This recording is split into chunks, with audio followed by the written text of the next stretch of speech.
Okay. This is Hocamdomdom in Midway.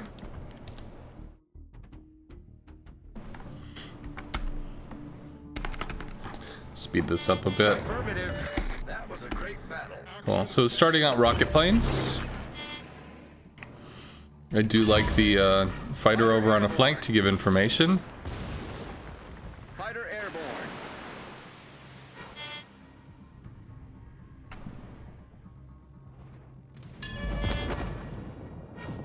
Okay. Definitely a fan of the scouting run. These HVARs? Yes, HVARs. So Conqueror's great choice. HVAR's 33 mil pen. Okay. Good lead. So it's not the initial rocket strike. The initial rocket line is not really to do damage. It's to give information, which is what you did. And the damage is nice because fuck it, I'm here. I might as well shoot something. And this is rolled into 16,000 damage because the Conqueror didn't care about a fire. So it's cool. I like the move to contain the Salem because the Salem is isolated.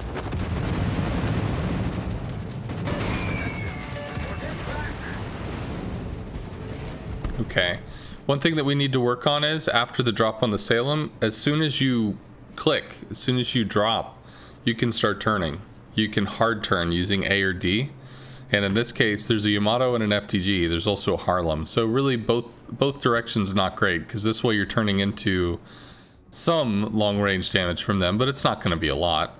Turning left to come on this side, you may interact with the Harlem, which is going to be much more unpleasant, although I do believe shorter range. On the plus side though, if you cut to the left, you can use the island cover to try and set up your next strike. But you were not turning after the drop, you were turning after the camera got to your planes, which means you're getting further and further and further away from the Salem and the return strike, which means you're going to bleed more health off your planes. At this point, you might be considering striking the Yamato just because you're halfway between them and the Salem, but I still think the Salem's not a bad target.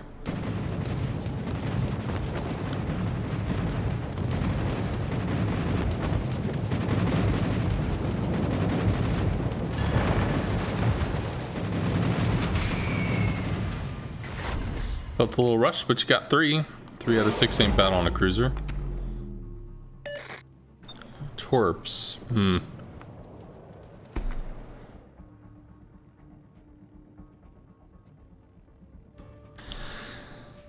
Not against the drops on the Salem. Salem's going to be extremely resistant to damage, but the Salem was also unchecked. And it gives you information on the 2 battleships pushing on the 9 line and evidently the Udaloy on the 10. Which I think you detected probably because he had his AA on, because there's no radar. There's no other reason to see him unless he was open water gunboating, which maybe he was. Maybe he was gunboating against the battleship back here. Anyway, not against the effort. I'm not against the effort to delay the Salem to at least see what the threat is, potentially contain the threat for a brief window of time. Plus the Salem was isolated. You got 2 drops into him, which was nice. At this point though, I don't see what the use for torps are. You could try to torp the Harlem, but realistically, if you remove the Harlem from the board, you don't gain any ground. The Yugamo is in C at the moment, but the Salem's going to swing over and shove him right back out. Your other ships are not in position to threaten or take C, so I don't really see anything happening there. At this point, even though you don't have a full rack of 12 bombs, I do think you take out the bombs and try to either work on a Kagero or work on a Kitakaze. Try to deal with some frontline threats. You dealt with a frontline threat in the Salem, in that the Salem was charging forward as though it was a frontline threat. But these are the 2 that are currently an issue. And you have a Chape that can radar, which probably has radar. There's no other reason for you to see the Kagero. If you're able to keep this lit, he can stay on top of it. And if you're in bombs, you actually have a threat to it. Also the Kitakaze. You could attempt to chase the Udaloy, but he is really far away from the fight, so that feels more like chasing a greased rabbit than chasing something that is worth catching. So I would say this is really where your focus should be. I don't know what the torpedoes are for. All stations. Now you might end up using the torpedoes to sit on the Kagero to keep it lit, but I really think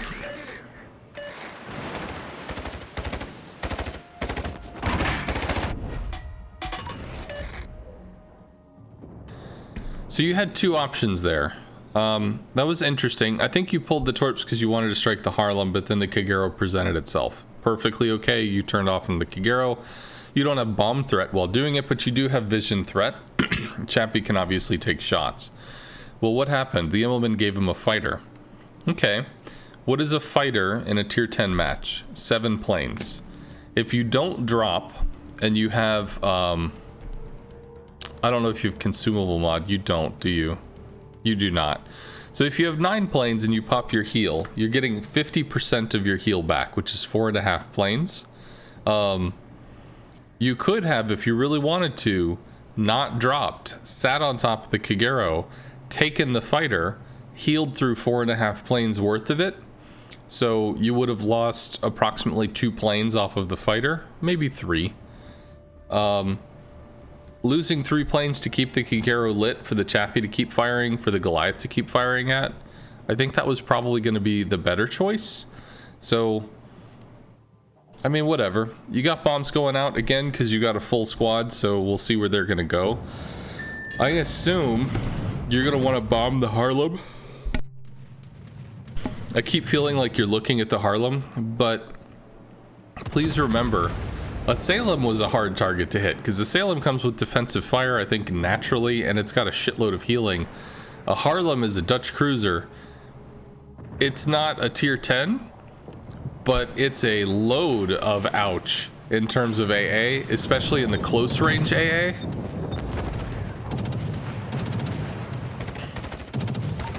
Well, he's not really making use of it, so we lose 1 plane, possibly 2. All right, cool. Well, that definitely works out for you then. And that definitely works out even better, so that Harlem just got shreked. Maybe he got his AA blown off, or maybe he didn't know what priority sector does, or spec into it at all. I don't know. That was disappointing, Harlem. I'm sad for you. All right, working on a Bismarck, cool. You could work on the Udaloy, but the likelihood of getting actual damage into it is fairly small, especially with no teammate pressure. So bombing the Bismarck is okay. Good hit. You come back in with 2 planes, I think. And good turn there. You definitely lose a plane. You might lose a second plane, but probably get through. Nope. So no fires. Okay, so the 8 to 10 line is completely uncontained. Utterly and completely uncontained. So shit. You're already starting to run. Perfectly understand. You probably want to run out here, get your bow pointed in so that you can start to express yourself. But you're still at a situation where their enemy front line is dictating. The Kagero is a problem. The Kitakazi is a problem. So we went for the Harlem, which rescued C, so that nobody could cap it. I mean, I thought it was cool that you killed the Harlem. I'm not going to lie. I thought that was pretty neat. But what did it do? Well, the answer is nothing. It may have avenged your fallen DD, your Yugamo, that, I don't know, stood around and got shot and shit. But it didn't give you any map presence or position. Instead, working on the Kagero, working on the Kitakazi allows your ships the ability to move forward. And frankly, they're playing really safe as they have DDs between them and the threat, but that's the nature of the game. People are scared of DDs. Think of it as a hostage situation. You know, there's 500 hostages and there's 2 people with guns. 500 people could easily overwhelm 2 dudes or 2 people with guns. But the people with guns, you know, the guns are loaded, so it might be 1 person, it might be 5 people, but people are going to get shot and nobody wants to get shot. So all 500 people sit there obediently waiting to find out if they're going to, you know, live through this or not, at the mercy of 1 or 2 bad guys. So same thing with the DDs and surface ships in the back. They will hold themselves hostage until those DDs are dealt with or knowingly handled, and that is something that you can provide. So that is something that I would suggest you look into providing. You're not going to have accurate damage on it, but, you know, being able to at least approach the situation is very helpful. So the Chappie kills the CAG, but the Chappie is really overextended. Alright. So again, you're looking at the broken flank. There's 2 ways to look at this. Do you do you go after the side that you're strong on, or do you harass and slow down the broken flank? Because a broken flank can kill you.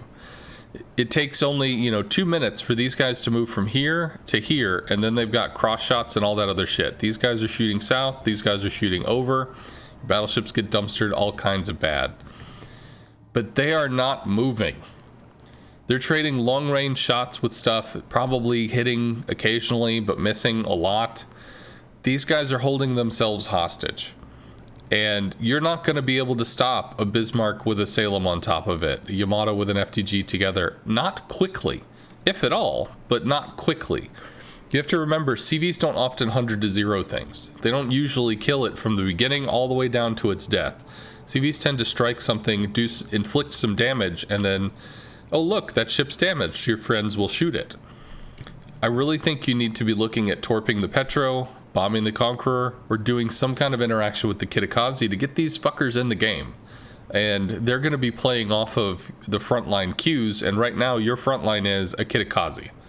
And he's further behind a Chappie that's going to charge forward and take shells from a Conqueror Iowa and get slaughtered pretty soon. So he's not long for this world unless he's played by an exceptionally good player. Udaloy may also be an issue soon, and the Immelman will be up his ass. Like, this is a suicidal position, but at least he got the Kageros, so there's that. Concentrate fire on the enemy warship. That's how it's done. Many thanks. Okay, so good news. Your DDs have nutted the fuck up. They're moving north. So are your battleships behind them. Great. You've got this flank, which is running. They're angled to the flank pressure. The FDG can't move out because of 2 battleships. These are long range enough that they can survive shell fire and shit. And hey, look, the Chappie's dead. So what are you going to do? Are you going to do 130,000 damage to the FDG? And then knock him off the map? Is that what you're going to do? You're just going to rip this thing in half? Are you going to deal 140, 150,000 to the Yamato in any small period of time? This is 300,000 damage, which if you want a damage farm is going to give you some really nice returns, but it's not going to do anything for the map.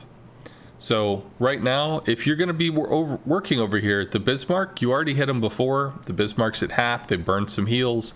Theoretically, 2 bombing runs won't kill him, but it'll cripple him pretty badly, and maybe somebody can follow up on that. But the issue is the Salem's going to be over here defensive firing you. This is a tough situation. This is disorganized. This has torp angles. This has ways to interact. This has 3 battleships worth of shell pressure for the Petro to stay angled to 3 battleships worth of shell pressure. Obviously, it's not stopping the Conqueror, but hey, whatever. So you have interactions on this and kills. You do not over here. You have a Venezia and a Goliath setting the occasional fire, chipping in small pieces of damage while you just attack something, lose planes, and for all intents and purposes, waste time.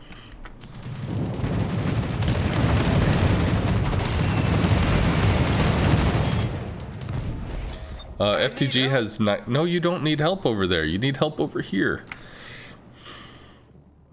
FTG has 90mm plate on the around the turrets. Not that you can really, not that that matters very much, because what are you gonna do, right? Torpedoes can affect it though. Okay, could use to heal.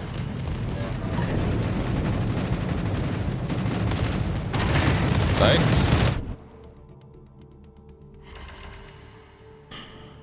So the Conqueror's dead. That's nice. You still have 3 battleships of shell pressure at A. Bismarck is presented and alone, not with Salem. And the Goliath and Venezia have fucked off because they realize, holy shit, there's 3 battleships over there. We're not going to stop this death train. And it's not to say that, you know, it should go unaddressed. That's not what I want to portray here. It's the question of what can you do to deal with the situation. You know, you have an out of control train. Do you get in front of the train?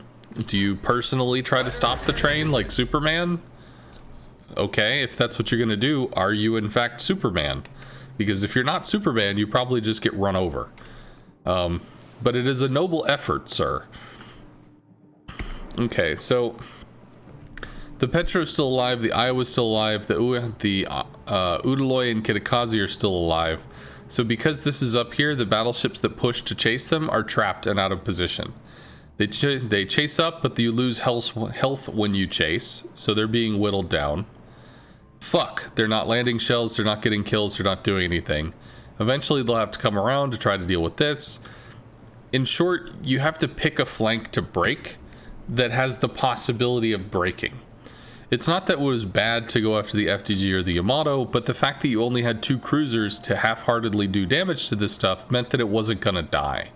Triple battleship, on the other hand, you throw Torps into a Petropavlovsk, he's taken 25k.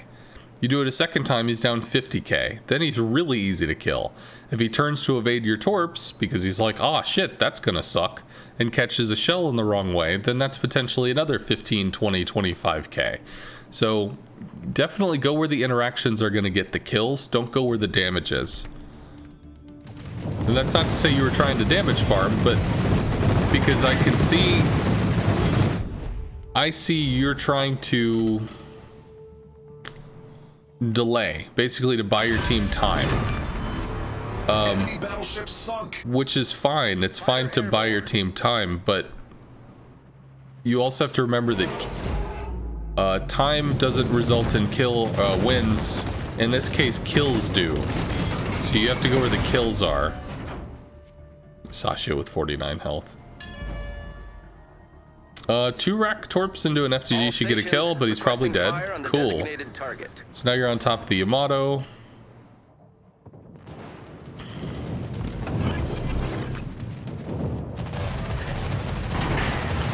Hopefully you get a second rack. I think you do. Good turn. Good turn by the Yamato as well. Think you get 3 there? Maybe. Yeah, it was 3. I don't like how the side panels do that. Can we make it so that the dead shit goes away?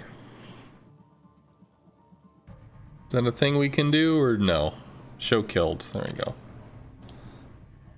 So that'll free up some space, I guess. Okay, bombs on the Yamato should be pretty good. You've had some nice bombing runs. In 5 minutes.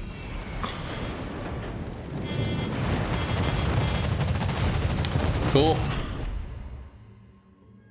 All right, so the Asasho came probably, well, I don't know how big the Asasho showed up, but the battleships rapidly lost health. They split up, which is also nice. Their AA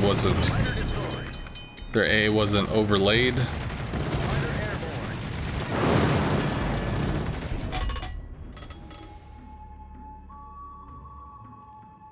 If you had an option, you would want to have your bow pointed toward the enemy. Once you realize, shit, I'm going to take action, you want to be in a position where you've got your armored deck pointed at the enemy. This is okay. Although I think you're going to keep turning. Problem solved, sir. Torpedoes to port. Cool. Enemy destroyer sunk. So you're showing a lot of side to battleships. You probably want to be turning around and pointing your nose in. Bounce as many shells as possible. Bait as much fire as possible. Running away keeps you dark, but the CV's going to get you lit. So the being lit or being dark doesn't matter. It's about how you can bounce the shells.